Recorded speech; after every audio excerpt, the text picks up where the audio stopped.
Capítulo 21. Josafat murió y fue sepultado con sus antepasados en la ciudad de David, y su hijo Jorán lo sucedió en el trono.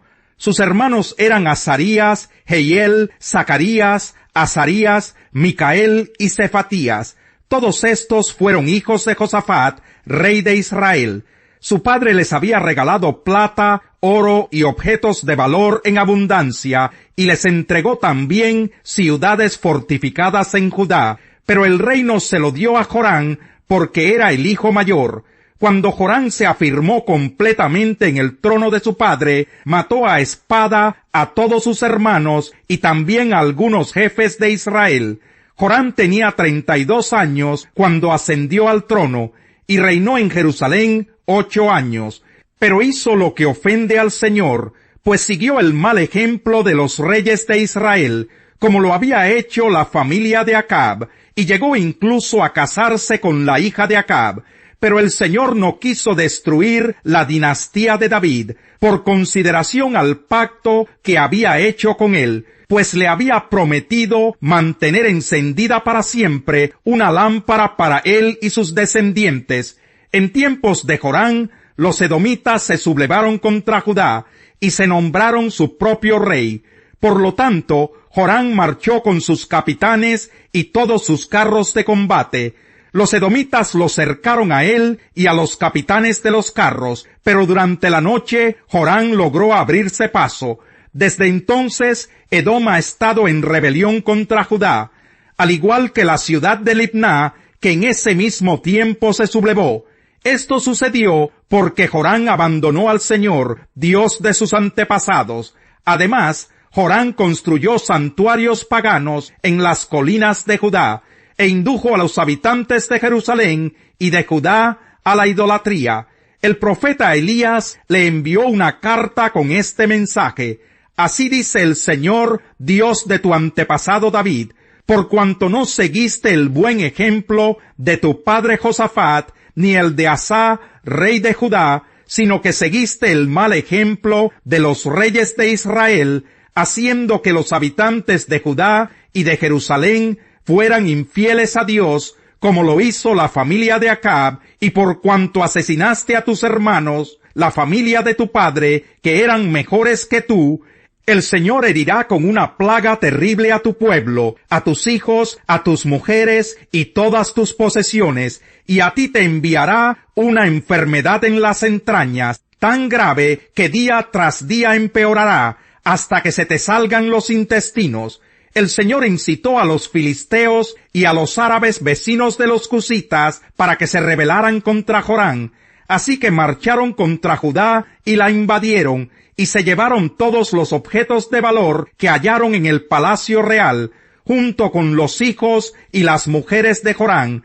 Ninguno de sus hijos escapó con vida, excepto Joacás, que era el menor de todos. Después de esto, el Señor hirió a Jorán con una enfermedad incurable en las entrañas. Pasaron los días, y al cabo de 2 años murió en medio de una terrible agonía, pues por causa de su enfermedad se le salieron los intestinos. Su pueblo no encendió ninguna hoguera en su honor, como se había hecho en honor de sus antepasados. Jorán tenía 32 años cuando ascendió al trono, y reinó en Jerusalén 8 años.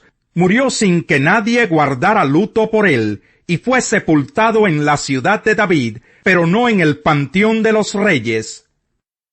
Capítulo 22.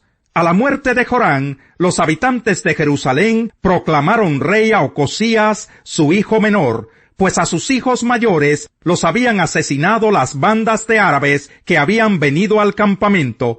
Así fue como Ocosías, hijo de Jorán, ascendió al trono de Judá. Tenía 42 años cuando ascendió al trono, y reinó en Jerusalén 1 año. Su madre era Atalía, nieta de Omri. También Ocosías siguió el mal ejemplo de la familia de Acab, pues su madre le aconsejaba que hiciera lo malo. Hizo lo que ofende al Señor, como lo había hecho la familia de Acab. En efecto, una vez muerto su padre, Ocosías tuvo como consejeros a miembros de esa familia para su perdición. Por consejo de ellos, Ocosías se juntó con Jorán, hijo de Acab, rey de Israel, y marchó hacia Ramot de Galaad, para hacerle la guerra a Hazael, rey de Siria. Pero en la batalla los sirios hirieron a Jorán. Por eso tuvo que regresar a Jezreel para reponerse de las heridas que había recibido en Ramot cuando luchó contra Hazael, rey de Siria.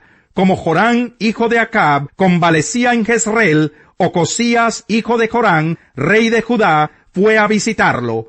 Dios había dispuesto que Ocosías muriera cuando fuera a visitar a Jorán. Tan pronto como Ocosías llegó, salió acompañado de Jorán para encontrarse con Jehú, hijo de Nimsi, al que el Señor había escogido para exterminar a la familia de Acab.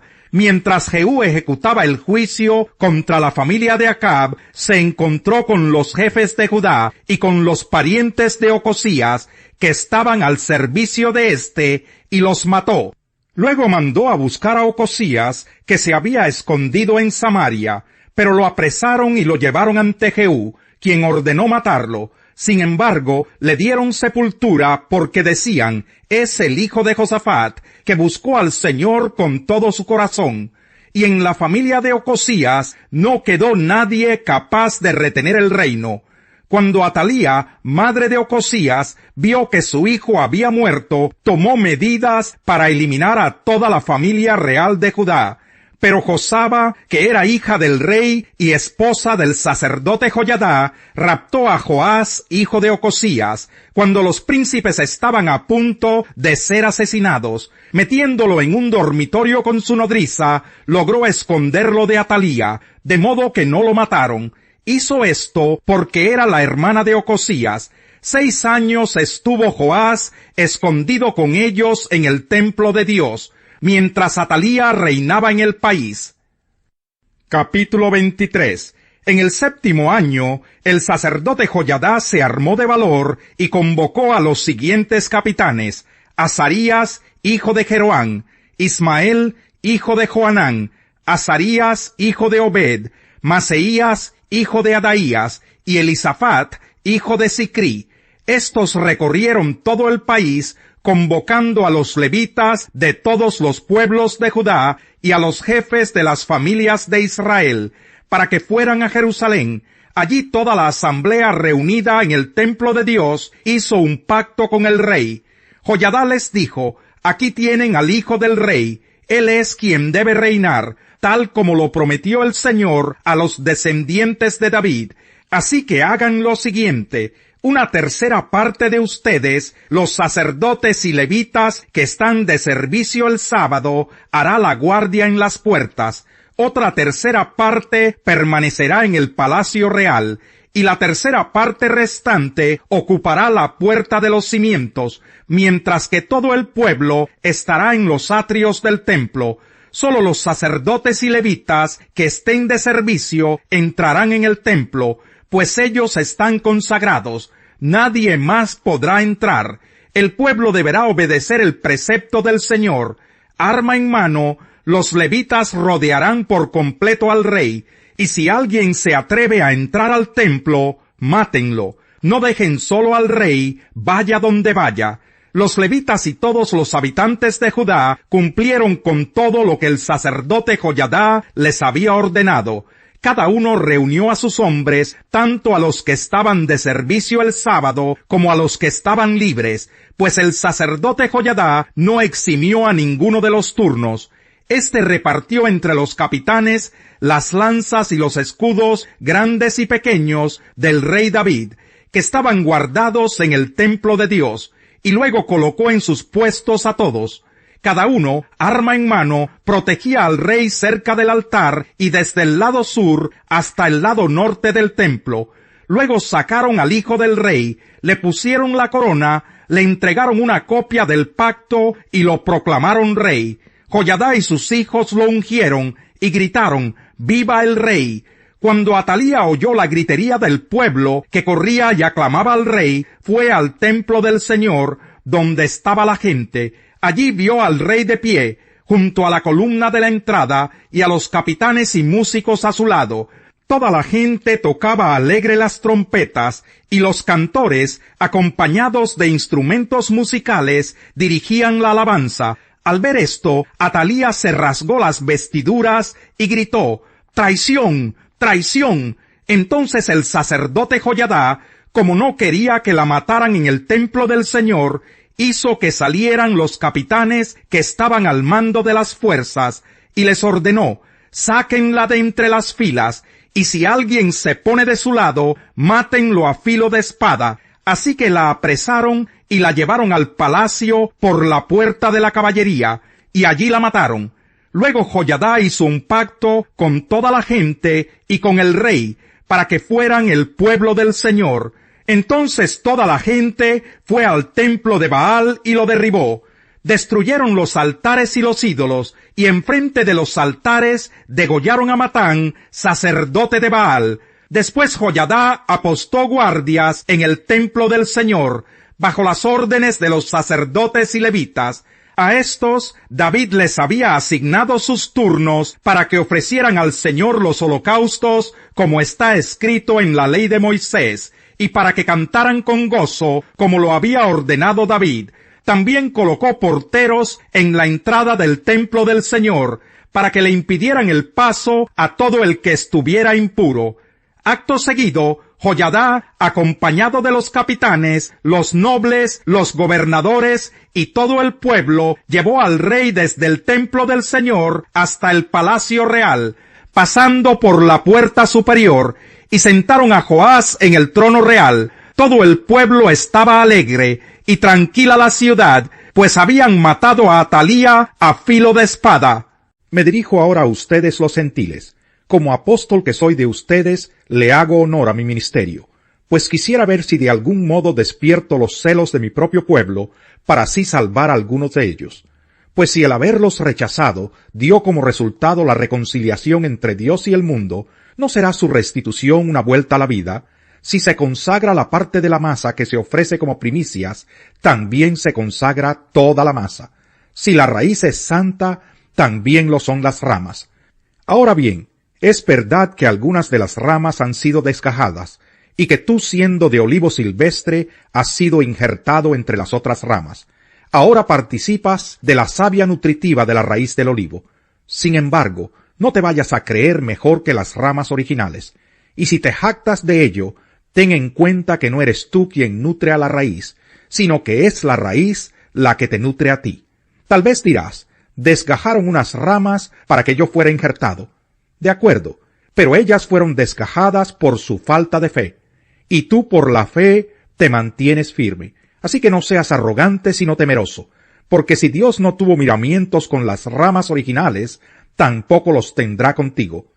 Por tanto, considera la bondad y la severidad de Dios, severidad hacia los que cayeron y bondad hacia ti. Pero si no te mantienes en su bondad, tú también serás desgajado. Y si ellos dejan de ser incrédulos, serán injertados, porque Dios tiene poder para injertarlos de nuevo. Después de todo, si tú fuiste cortado de un olivo silvestre, al que por naturaleza pertenecías, y contra tu condición natural fuiste injertado en un olivo cultivado, con cuánta mayor facilidad las ramas naturales de este olivo serán injertadas de nuevo en él. Hermanos, quiero que entiendan este misterio para que no se vuelvan presuntuosos. Parte de Israel se ha endurecido, y así permanecerá hasta que haya entrado la totalidad de los gentiles. De esta manera todo Israel será salvo, como está escrito: el Redentor vendrá de Sión, y apartará de Jacob la impiedad, y este será mi pacto con ellos, cuando perdone sus pecados. Con respecto al Evangelio, los israelitas son enemigos de Dios para bien de ustedes, pero si tomamos en cuenta la elección, son amados de Dios por causa de los patriarcas, porque las dádivas de Dios son irrevocables, como lo es también su llamamiento. De hecho, en otro tiempo ustedes fueron desobedientes a Dios, pero ahora por la desobediencia de los israelitas han sido objeto de su misericordia. Asimismo, estos que han desobedecido recibirán misericordia ahora, como resultado de la misericordia de Dios hacia ustedes. En fin, Dios ha sujetado a todos a la desobediencia, con el fin de tener misericordia de todos. Qué profundas son las riquezas de la sabiduría y del conocimiento de Dios. Qué indescifrables sus juicios e impenetrables sus caminos. ¿Quién ha conocido la mente del Señor, o quién ha sido su consejero? ¿Quién le ha dado primero a Dios, para que luego Dios le pague? Porque todas las cosas proceden de Él, y existen por Él y para Él. A Él sea la gloria por siempre. Amén. Salmo 22. Dios mío, ¿por qué me has abandonado? Lejos estás para salvarme, lejos de mis palabras de lamento. Dios mío, clamo de día y no me respondes, clamo de noche y no hallo reposo. Pero tú eres santo, tú eres rey, tú eres la alabanza de Israel. En ti confiaron nuestros padres, confiaron y tú los libraste. A ti clamaron y tú los salvaste. Se apoyaron en ti y no los defraudaste. Pero yo, gusano soy y no hombre. La gente se burla de mí, el pueblo me desprecia. Cuantos me ven se ríen de mí, lanzan insultos meneando la cabeza. Este confía en el Señor, pues que el Señor lo ponga a salvo. Ya que en Él se deleita, que sea Él quien lo libre. Pero tú me sacaste del vientre materno, me hiciste reposar confiado en el regazo de mi madre. Fui puesto a tu cuidado desde antes de nacer, desde el vientre de mi madre, mi Dios eres tú. No te alejes de mí, porque la angustia está cerca y no hay nadie que me ayude. Muchos toros me rodean, fuertes toros de Basán me cercan. Contra mí abren sus fauces, leones que rugen y desgarran a su presa. Como agua he sido derramado, dislocados están todos mis huesos. Mi corazón se ha vuelto como cera y se derrite en mis entrañas. Se ha secado mi vigor como una teja, la lengua se me pega al paladar. Me has hundido en el polvo de la muerte, como perros de presa me han rodeado. Me ha cercado una banda de malvados, me han traspasado las manos y los pies. Puedo contar todos mis huesos. Con satisfacción perversa, la gente se detiene a mirarme. Se reparten entre ellos mis vestidos, y sobre mi ropa echan suertes. Justo es quien lleva una vida sin tacha. Dichosos los hijos que sigan su ejemplo.